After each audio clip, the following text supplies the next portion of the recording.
Good morning, Internet. It's 7:35 in the morning. Oh no, what is it, a Tuesday?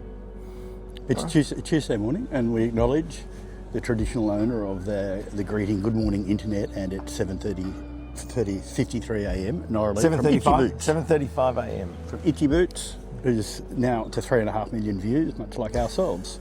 On our way to Japan, which will be worth seeing. Andrew? Yes, Rob? I'm embarrassed.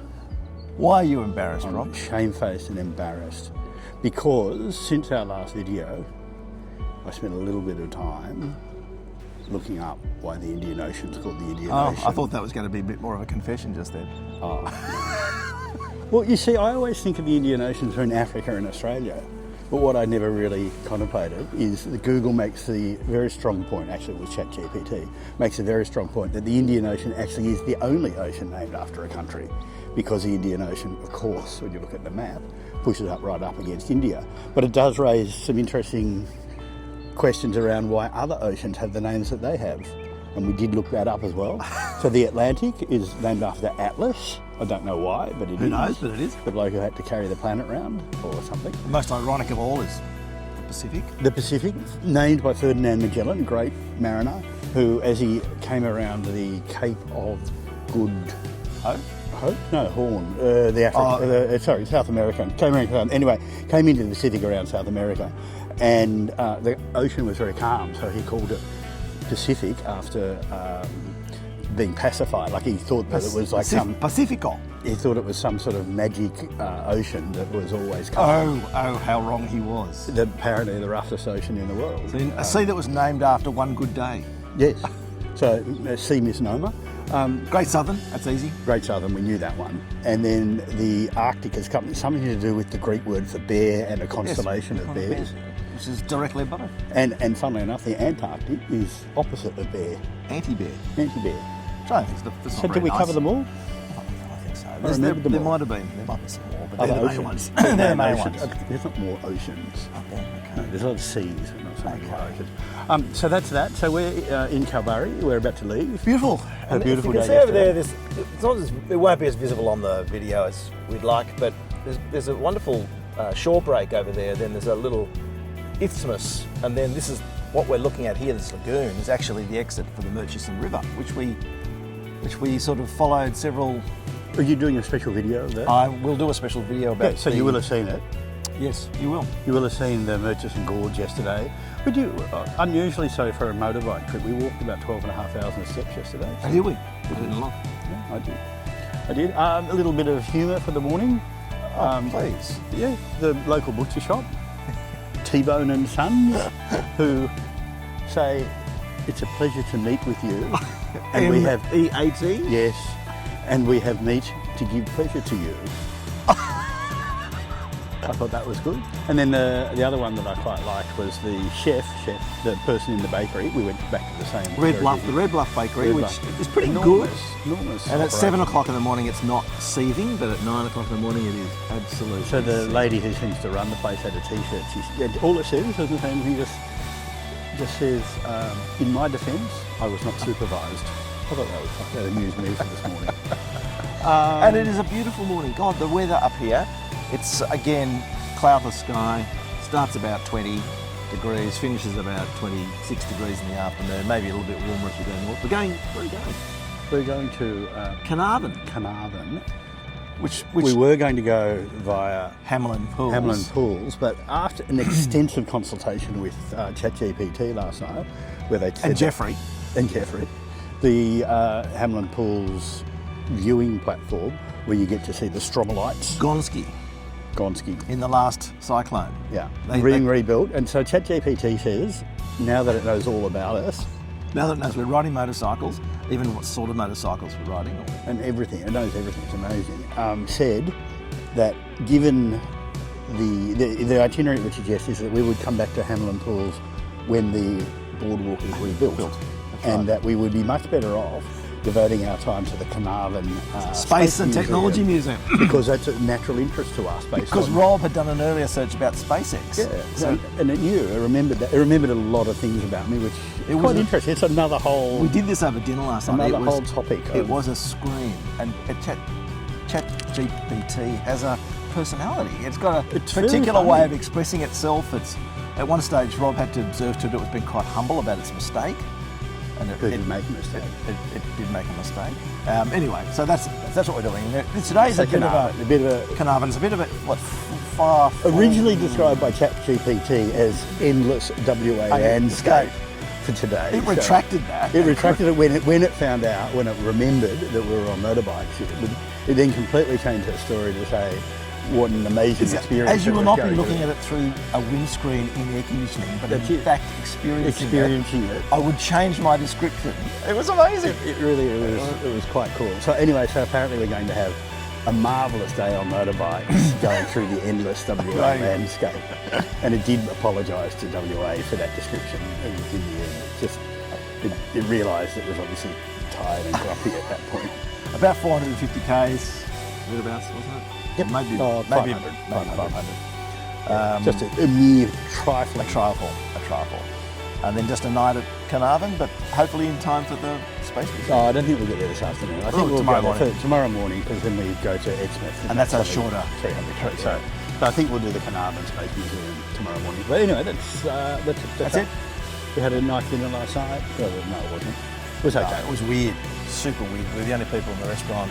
We had a very talkative Brazilian woman as our waitress, who despite the fact she doesn't drink, was quite happy to give advice about wines. Yes. She was fixated about where it came from rather than anything else. But it was, that's Kalbarri, or Kalbarri. I still don't know whether it's Kalbarri or Kalbarri. I don't think they do. I don't seem to use it. We asked her and she said, well, you've got Kalbarra in New South Wales, Yes, so this is Kalbarri, Yeah, sort of. But she was Brazilian. that's right. Okay, well, See you, folks. we better get on. We're just leaving Kalbarri, however it's pronounced. We've had a beautiful time. It's a lovely morning. Clear skies. 20 degrees already. Murchison River on the left. Murchison River over there. Yep. Now we seem to be heading in the same direction that we went yesterday. Yeah, I think we go up. Yes, it's a funny route out. You sort of go west and then it sort of loops around a little bit to the south and then joins the Brand Highway, I think. It goes, no, the Northwest Coastal Highway, it goes north. Did you look at the route that goes to the north, or you just thought this one was better? Just to get a little bit of elevation over the, I don't know what you call the plain. Yeah, nor do I. It's extensive, I would call it. So I wonder, is it tundra? What's tundra? Oh no, it's not tundra. Just a flat plain with a lot of scrub. Is it Savannah? Oh, it might be Savannah actually. Yeah. Looks Savannah-ish to me. There we are, the Northwest Coastal Highway.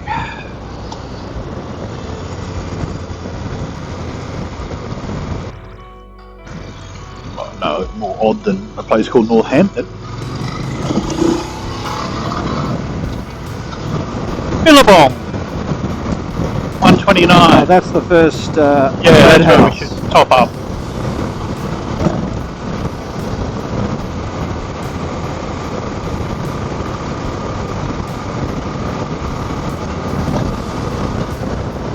That's the other thing about caravans. They seem to quite often get punctures. Well, I suppose you've got an extra 50% risk, haven't you? Extra 2 tyres. Come off the Kalbarri Road and we're on the Northwest Coastal Highway and back in farmland. It's interesting. It's still where it's bare there. It's very sandy still. It's sandy, but now it's undulating, and where it was pretty flat. But you can where they've obviously fertilised and planted. It's super green. Yeah. The Murchison River. There we are, the Murchison River, guys. Probably the last we'll see of it, I suppose. Yeah. It's been our constant companion for the last 2 days.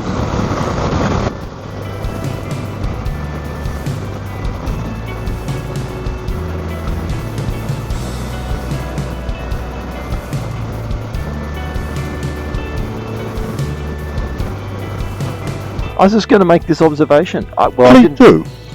about how it doesn't matter how modest is the roadhouse.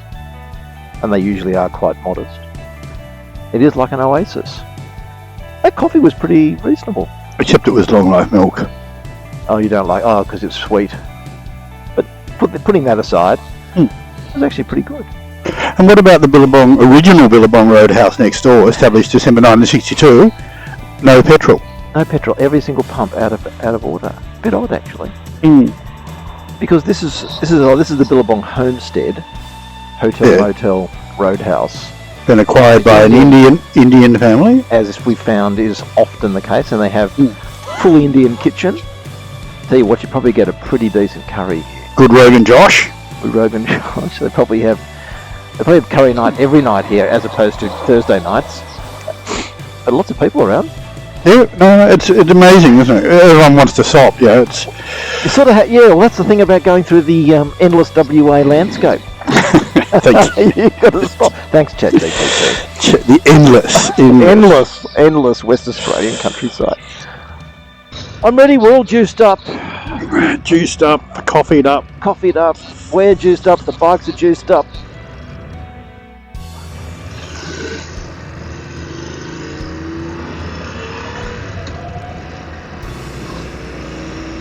Now, do you want to hear about the Northwest Coastal Highway? I do want to hear about the Northwest Coastal Highway. So, actually became that in 1944. Like many of the roads around here, during the war, they needed to move stuff around. They basically consolidated a whole lot of pastoral private tracks and existing tracks into this road. It goes 1,300 kilometres between Geraldton and Port Hedland, and we're going from one of those places to the other via a more circuitous route. Carnarvon is the only major town on the route. Wow. Yeah. We're yet to find out how major a town it is. These things are all relative, and the countryside that it passes through is arid and well known for the fact that there are many stray animals. Well, we've seen a lot of goats. We've seen literally hundreds of goats just feeding in this area beside the road, generally a little bit off the road, fortunately, but you can see there's a lot of green grass, a lot of trees, low leaves. They've been making a feast of it. So we've, what have we done, about 150 k's? Oh no, more, 200. A couple of hundred k's, okay. Yeah. Off we go. At 240 to go. 240 to go, okay, well that's not too bad really. Yeah. I feel rejuvenated now. I'm just wondering where it expects us to go. It doesn't mean we've got to go up that hill, I assume. That guy's got a caravan. He couldn't have got up there. I reckon there'll be a proper road on the other side. This is called the four-wheel drive Daredevils. Yeah.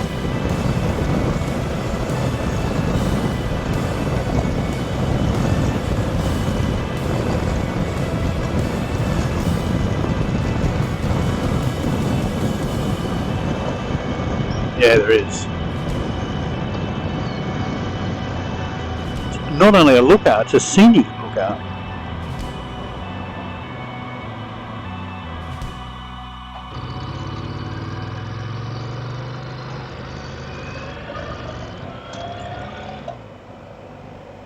It's a narrow road, isn't it? There's a passing lane there, but he's, of course, come whizzing past it. So there's no prospect of us actually... Yeah, I mean, really.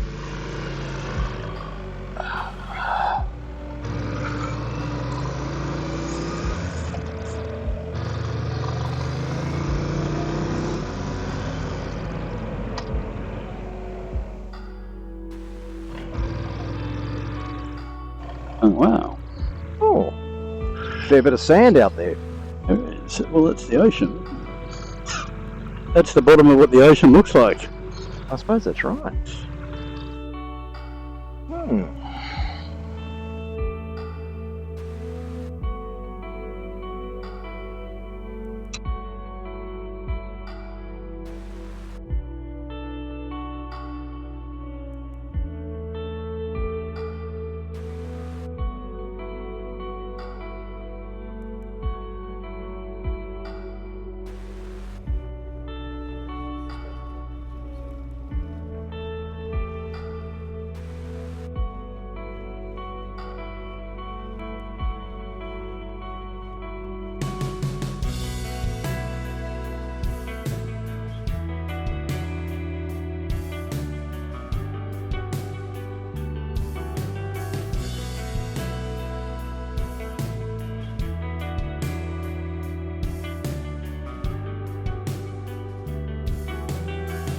This is the entrance to the Carnarvon Space and Technology Museum through a container. I hope this is not going to set the tone. Sorry, no dogs allowed.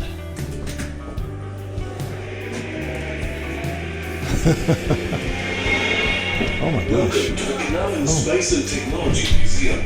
The museum has been set up to showcase the important but almost forgotten role of Carnarvon played in the NASA. Okay. Out the back door. Just and then around the corner. Yeah. So when you go out the back door on your way to phase 3 and 4, across the yard you'll see the toilets. Also see the dishes and outdoor exhibits as well. Into our interaction zone, this is where you can land a space shuttle. There's old school Space Invader games, that sort of stuff in there, and quizzes, etc. Have a play around in there. We're old enough to know what Space Invader Games is. Yeah, I was going to say. In we go. Watch your head on the bar. There's no bar there and there. Just watch yourself on them. Yep. Yep. Then slide down and. Okay. Yep.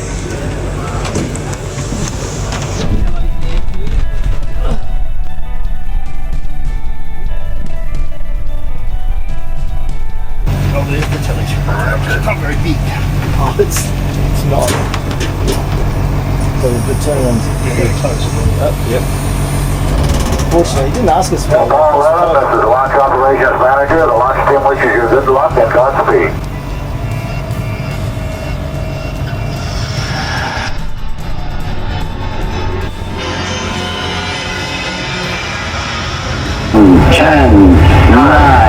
Ignition sequence starts.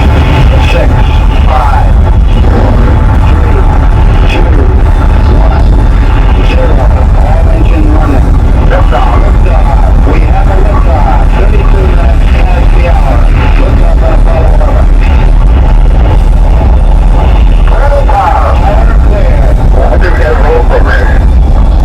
Clear. Was very satisfactory. Lots of stuff about rockets and a lot of stuff about the use of space in non-space activities. Oh, really? I didn't see. Yeah, there's 2 rooms at the beginning there about the history of OTC and OSAT satellites and all that Okay. sort of stuff. Okay. So the use of it for your comms and the NBN. I didn't know the NBN was... Carnarvon was a really important link in the NBN, apparently. Oh, really? Well, who knew?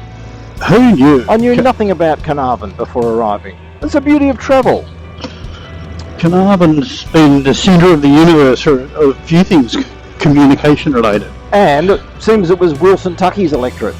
It must have been, yes. So, if nothing else, it's famous for that. Well, viewers, we've arrived in Carnarvon. Just on the outskirt of the town centre. At this point, we haven't decided that it's a wonderful looking place. We're reserving our Feels a bit run down. It does a little bit. Very dry too. I think that doesn't help. It looks dry and dusty. The motel's around here somewhere, Bob. This is sort of the Sylvania waters of Carnarvon. And that could be it. It's the Carnarvon Motel.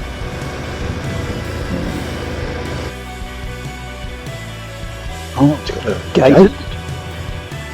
That's a little worry. That's, I think, yep, gate closes at 9 o'clock. It's, I think, part of the course around a lot of the places we're now going to. Time for the great reveal. What am I? 21. They've given us the best rooms. Oh, some fancy system here for opening the doors. Aha.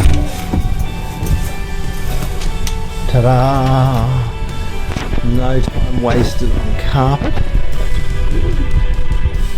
Very institutional. No money spared on art. And a nice, how would you describe that?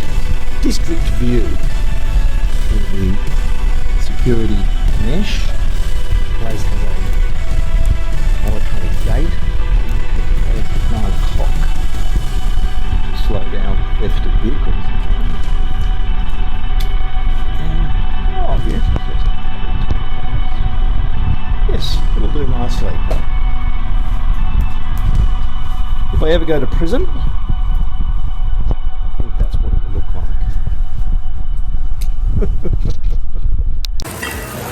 Annette, this is for you. We're experiencing culinary heaven here at the Carnarvon Motel at the Hot Rocks restaurant. These are Hot Rocks. Our food has been cooked on the Hot Rocks. Actually, the pork is being reheated on the Hot Rocks. The steak has been cooked for the first time, we hope, on the Hot Rocks. We've got our buffet plates here. You'll be glad to know we've been conservative about filling. The restaurant wine choice was red or white, so we're having a beer. This is not going to be the culinary high point of this trip, I hope. But it might be. And the amazing thing is we're in Carnarvon in July, and apparently the sea around here is teeming with scallops and prawns and so forth. There is nowhere in town that serves them. It's a bit like Bicheno in the 1980s. Bicheno in 2026. Or Bicheno in 2026. What is it?